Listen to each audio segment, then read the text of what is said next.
Hello, everybody. Going to do a video today about extraordinary attorney Wu. Um, just going to talk about episodes 3 and 4 at the beginning. Try to keep spoiler free, and then afterwards we'll get to like spoiler stuff. So if you have a comment, please leave a comment what you like and what you don't like about the show. What do you think is going to happen in the future, and stuff like that. So episode 3 was kind of like a downer episode because she had a case with like another guy who had autism, but he was on like the far end of the autism spectrum where he's not able to take care of himself.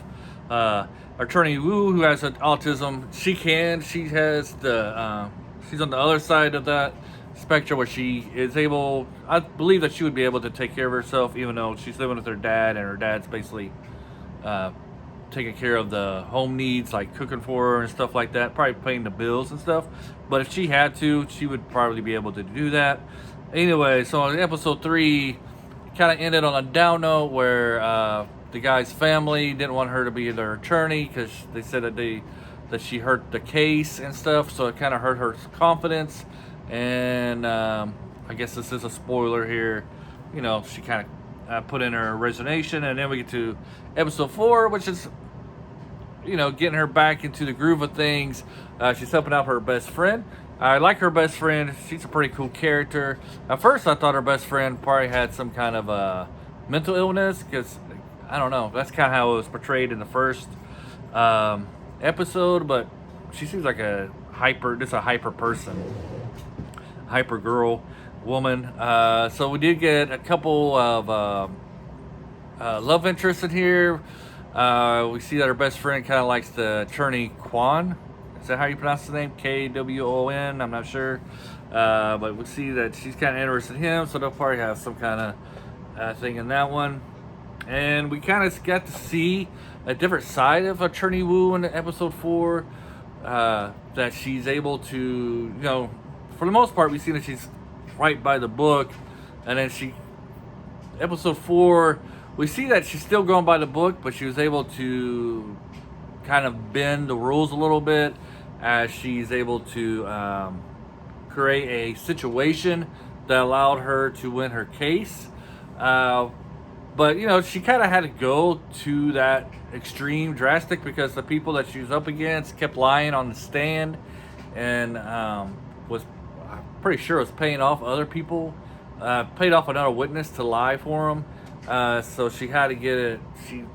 She had to kind of create a situation in order for her to win her case, which I thought was very creative for her because it's still within the law and she wasn't breaking any rules, and she was kind of thinking outside the box to keep so that she could apply the law in her favor, which was pretty cool. I kind of like that part because in the past I was thinking, I don't know if any of you have seen the show Hyena, how that attorney really she goes as far as breaking the law in order to get her cases won and stuff. And I was like, if the attorney from Hyena versus Wu, who would win? I was like, Hyena would definitely win because she would manipulate stuff into her favor because she's very able to do that kind of stuff.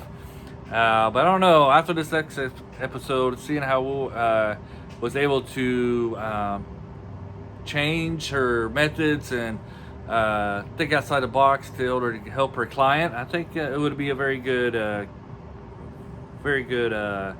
case. Kind of like Perry Mason versus Matlock for those Americans who know who those people are. That's old time stuff right there. So going through, like, each episode's really like its own separate case. We don't have like a grand plot going on. Like, each episode's just her taking on a different case and seeing how she could win this case, and as well as growing on her personal affairs, relationships with her co-workers and such. So maybe a grand plot will turn up later on.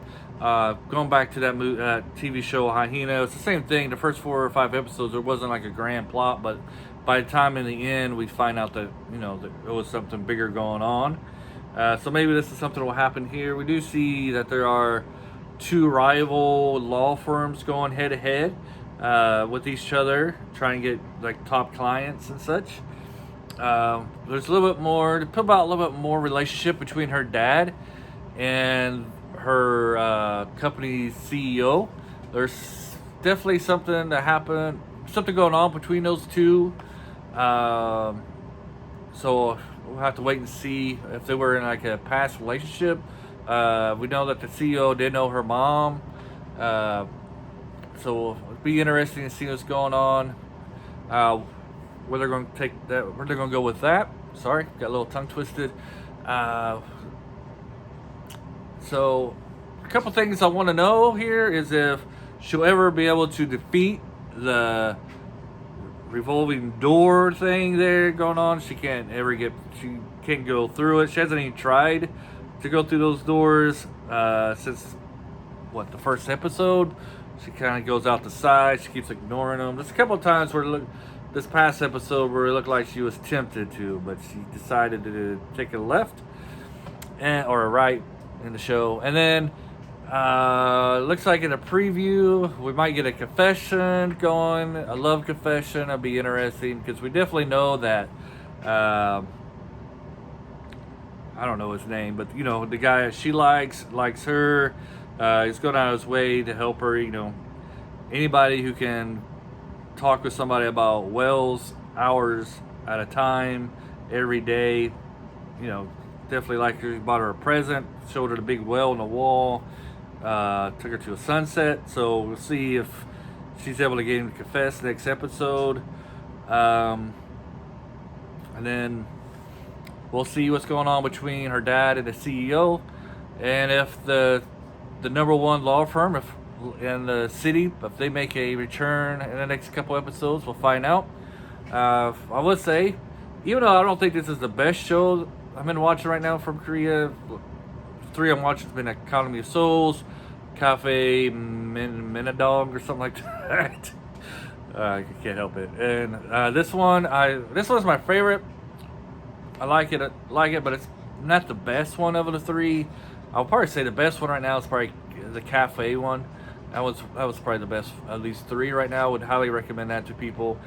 I just would give them a warning about that first episode. If you've seen my other 2 videos, you would know how much I didn't like that first episode. But yeah, this one is my favorite. It's not the best, but I like it the most, if that makes sense. So if you got any comments, if you're still here at the 8-minute mark, thank you. Leave a comment, leave a like. What do you like, what you don't like, what do you think is going to happen? I try to stay away from any articles or stuff like that that reveal like what's going to happen down the line. But I'm all up for speculations. I like that. I always like when I watch these kind of shows. I always try to figure out, where are they going to go with the series and such like that. What they're going to do with the characters, how it's going to end. I find it entertaining. Kind of like to see how much I get right and wrong. I usually get more wrong than right, but every once in a while I get lucky. So hope you enjoyed this. Have a great day and adios.